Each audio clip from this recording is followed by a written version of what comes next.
Intro music. Come on in. A star for the ages for Tony Gwynn, number 3,000. They have acquired Eric Johnson and Fernando Tatis Jr. from the White Sox in exchange for James Shield. Welcome to Slam Diego. My name is Joey. My name is James. And this is the Brothers Padre.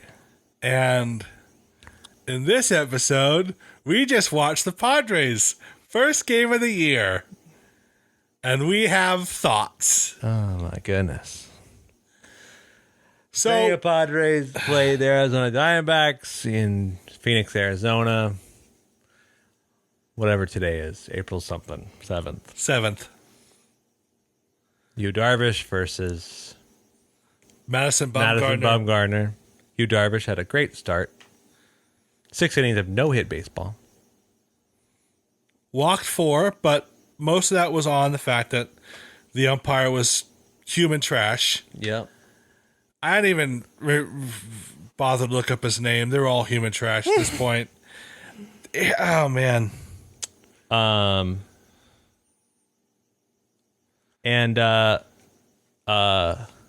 Potter scored 2 runs thanks to a RBI walk by Luke Voigt. And sacrifice. How did the second run get run? How come Nola drove in Kim. Yeah, drove in Kim. Kim right. scored both runs. Times, yeah. The Arizona Diamondbacks came back in the 9th inning to beat us 4-2 off a walk-off 3-run homer from Seth Beer. Maybe we should talk about the sad part, and then we'll go back to the good part. Okay. So the Padres were up 2-0 to the Diamondbacks in the 9th inning, and then Bob Melvin chooses to bring in Robert Suarez. Lights out closer in Japan, had a great spring. And to say he had no command is insulting to most no-command pitchers. Yes. He was very bad.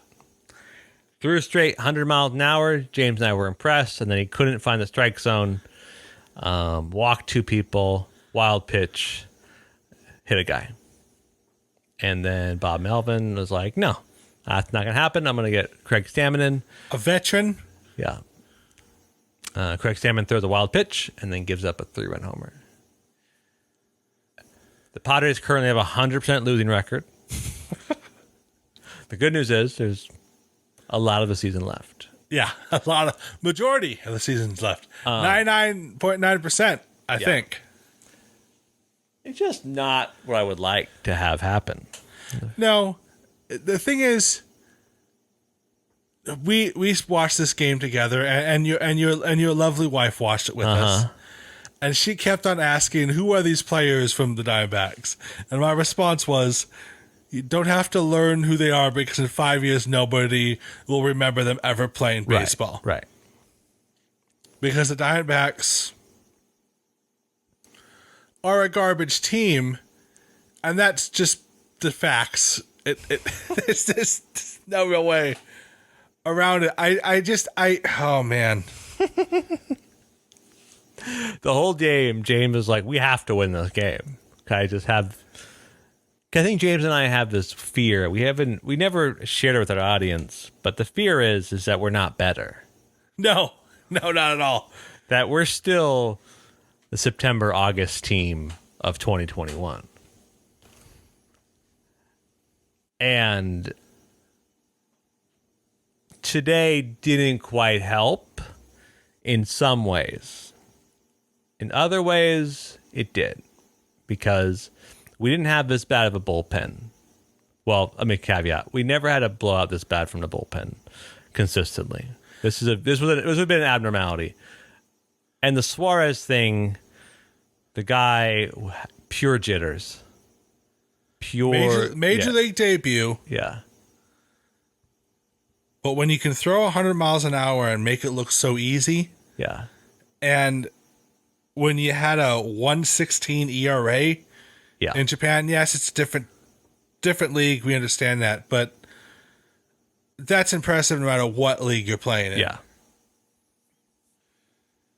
And again, he was 100% jitters, and I mentioned, unfortunately, the logic was it's better to find out that he can't do it the first part of the series, get the first couple games, than the last couple games when it might actually matter a lot more. It just hurt because we were so dominant. Our pitching staff shut the Diamondbacks down all game. Pierce Johnson had a great game. Struggled with umpires, same with Tim Hill. But Darvish shined, did an incredible job. Darvish walked 4 batters. Yeah. And all 4 of those was because at one point he got a bad call. The umpire, the umpire was trash. Tim Hill gave up the no-hitter because the previous bat was the previous ball he threw was a clear, perfect strike. Yep. And he called the ball, and then he had to set up for another pitch, and then Pevin Smith hit a ball and it broke up the no-hitter. And so the umpire was garbage, and on top, besides the umpire was garbage, and our bullpen and our pitching staff still managed to pitch a great game up until the last bit. Right. Which is the really frustrating thing about it. And at that exact moment, who else could you have brought in? You could have started with Lamet. I mean, you could have started with Stammen. You could have started with Lamet. There's Austin Adams, Wilson. But again, this is the thing that we need to find out for the rest of the season. It sucks because of the Diamondbacks since the first game of the year. Do I think we're going to end up with a better record than Diamondbacks? Absolutely. Do I think we're going to have more wins against the Diamondbacks this year? Absolutely. It's the Diamondbacks in the first game of the year. And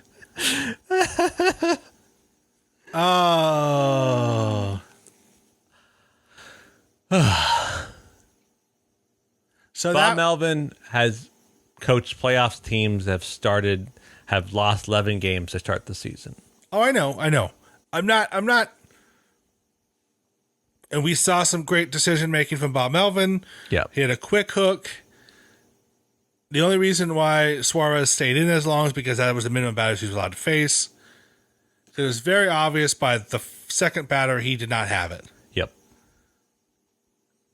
And it was very obvious. And again, it sucks, but we don't.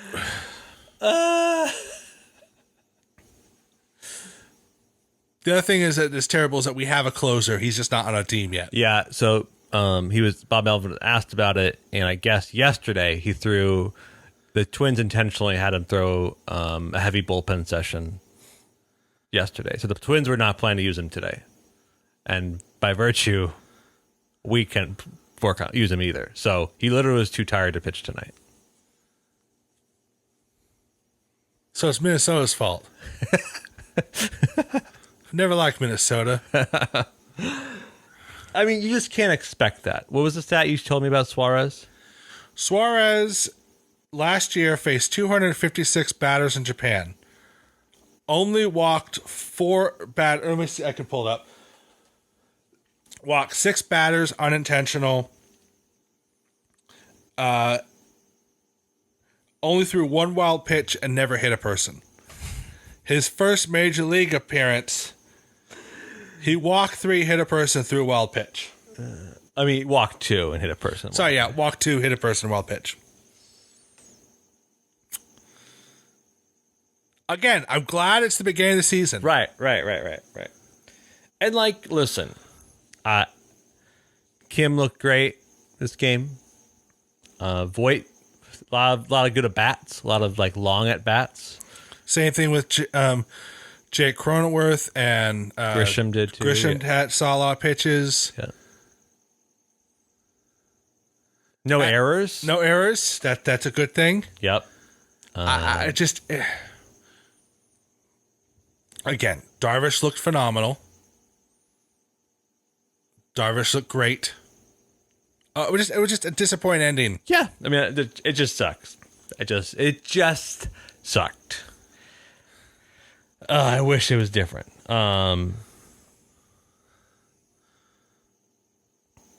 Man.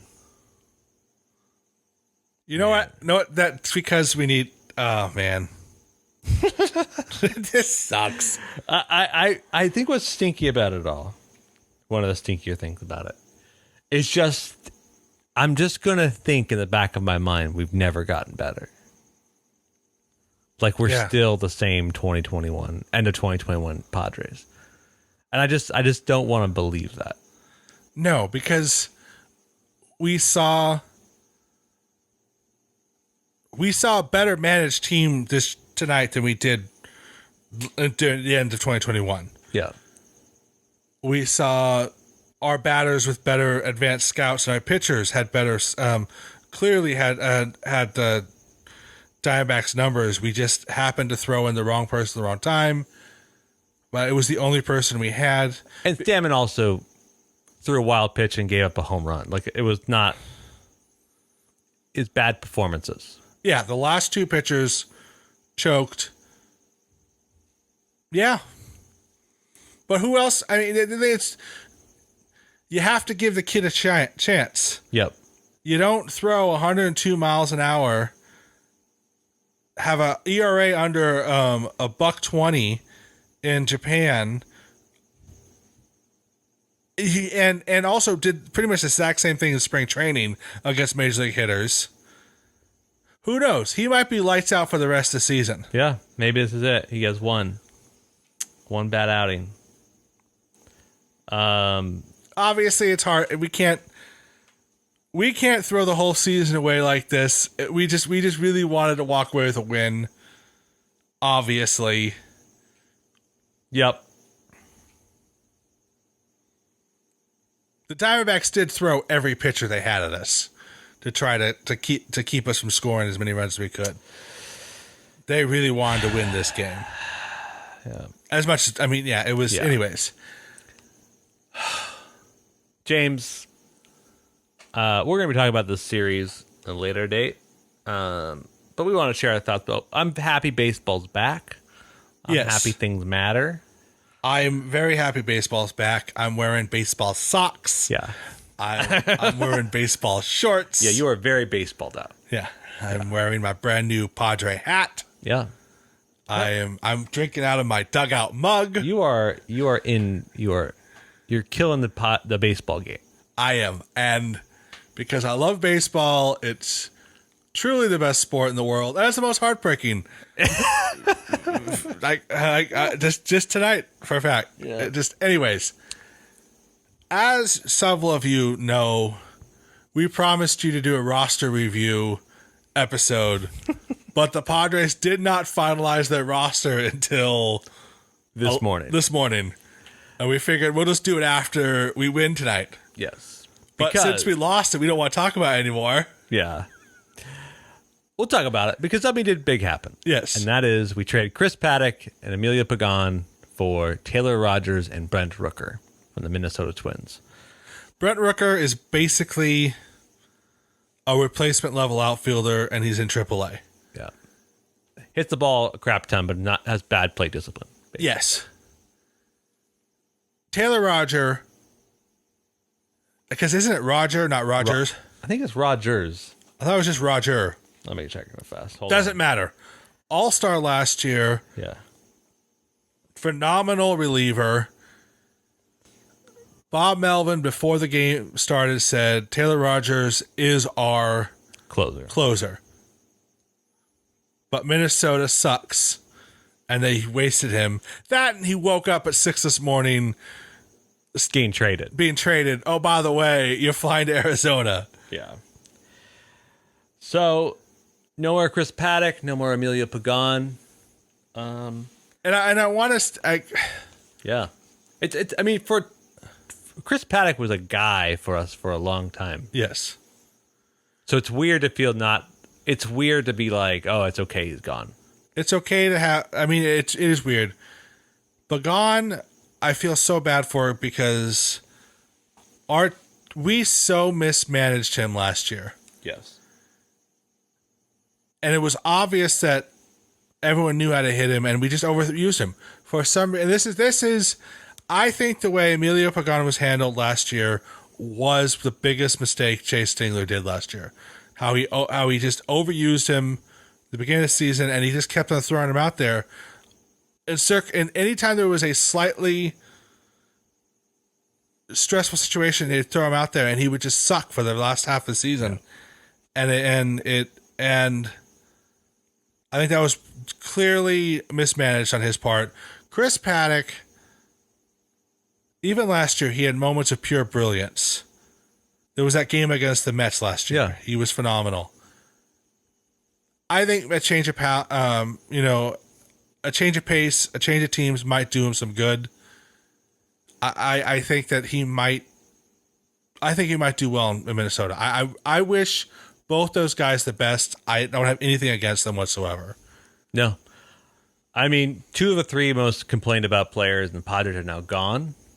So what are the Padres fans going to do? Complain about other players? Yes, that's what we're going to do. Yeah, of course. That is. Yeah, I think I agree with you. I think that change of scenery is probably good. I think that Paddock, there's just our starting pitching depth is so great. You can get rid of Paddock and be fine. Yes. And so I think in general, like I'm okay with it. I wish the outfielder was major league ready, because when we go over the roster, you'll see that there definitely is kind of a hole in left field. But Here's the thing about the hole in left field. yeah, we want to transition to the roster. We'll just talk about it.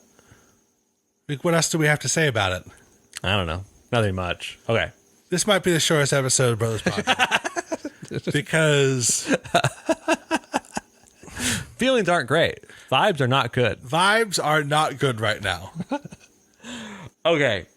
Like, the most enjoyable thing about this evening, the way it ended, was that your 18-month-old daughter took about 3 hours to Yeah, actually she fall asleep. refused to go to bed. Yeah. She did not want to go to bed. Like, her complaining for 3 hours was more enjoyable listening to her Then the end of this game. than the end of this game. Yeah. Maybe because she's adorable and I love her. Aw. Unconditionally. I'm going to lead off some of the roster, then we'll talk about it. How about Okay. that? Well, so let me put it this way. This is my thought. Okay. Our left fielder last I year didn't explain the roster yet. didn't do anything either. Yeah. So- Tommy Pham. Yes. So, yeah, we're complaining that we don't have a star in left field. We didn't have a star in left field either. Yeah. Obviously, we would like a better player to improve on last year, but yeah. Anyways, that's all I have to say about that. I don't know what my point. I don't know what my point is. I'm upset, Joseph. The Centennial Padres roster for 2022 currently stands as such. James, you ready? Yes. Right-handed pitchers are Austin Adams, Nabil Krismet. Could have used him in the ninth. We could have used him tonight. Yu Darvish, Javi Guerra, also could have used him in the ninth. Pierce Johnson, Dinelson Lamet, Nick Martinez, Joe Musgrove, Craig Stammen, Robert Suarez, and Steven Wilson. For left-handed pitchers, we have Tim Hill, Sean Manaea, Taylor Rogers, and Blake Snell. For catchers, we only have 2 catchers, Jorge Alfaro and Austin Nola. For infield, we have Matt Beatty, Jake Cronenworth, Eric Hosmer, Hassan Kim, Manny Machado, Luke Voigt, and CJ Abrams. And Jose Azocar in the outfield with Trent Grisham, Will Myers, and Jerickson Profar. Obviously, the big name in there is CJ Abrams now has made the Major League camp, and that is awesome. Tomorrow he should be in the lineup. Yep. I hope he does phenomenal. Yeah. I want him to do phenomenal. I have high hopes for that kid. And obviously, yes, we need help in left field. We just didn't replace. We didn't. The way I look at it, Jerickson Profar is just as good as Tommy Pham in left field. Fielding wise, yeah. Yeah. And hitting wise. Yeah. Pham did not do anything last year. Yeah. Who knows? Maybe CJ Abrams becomes a good left fielder. Could be. Could be. Yep. Yeah, man. I like the roster except for that outfield. It's hard to say because I hope that the Padres develop a lot more things than they did develop end of last year. But I think it's going to be a fun squad to watch. There's still plenty of talent.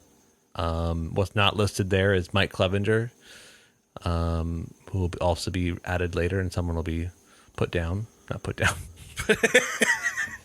They will be taken to behind left field and humanely destroyed. Sent down. Sent down. Sent down. Oh my gosh. Anyway, so like our infield really strong. Catchers, Sean Manaea and Jorge Alfaro have to be a battery because we like their hair, so they have to be. And also, Jorge Alfaro had an incredible spring, so had to include him. Austin Nola, who looked fine today, he had a base hit today, so that was cool. Hit the ball kind of well today. But yeah, I think overall it's a good squad. I still think that our first base situation is lackluster too. But I've come around because he currently, we could mention this episode we can talk about his name, right? Yeah. Eric Hosmer leads our team in slugging and extra base hits. So yes, he currently is the only person with an extra base hit on the team. Yep. So he doubled. He's basically the next, Babe Ruth. So who am I to judge him? He is our Mike Trout. Gee, I was so hopeful. This is how I thought the episodes would go. Hoping it was going to go. We're come off as high of like, oh, we won the game. And then we're like, look, you know why we won the game? Because the roster's so good. The problem is now it's like, we lost the game. And I'm like saying things to convince myself the roster is good. But I think the roster is good. The roster is phenomenal. The only thing, the thing is like, there's a lot to talk about this game, but I think I'm too hurt and too emotional to talk about it. The only things I want to say that are really positive, your daughter continues to be the most adorable little girl, and we had good food tonight. Yeah, we did good food. It was very, very good. Yeah. So I went and got some Mexican chicken, grilled chicken for everybody. Not El Pollo Loco, a fancier chicken place here in North County. And I love them, so they're called compadres. Yes, I chose the name because they're similar to Padres. Yeah. Not a sponsor, but I'd rather talk about them than the actual Padres.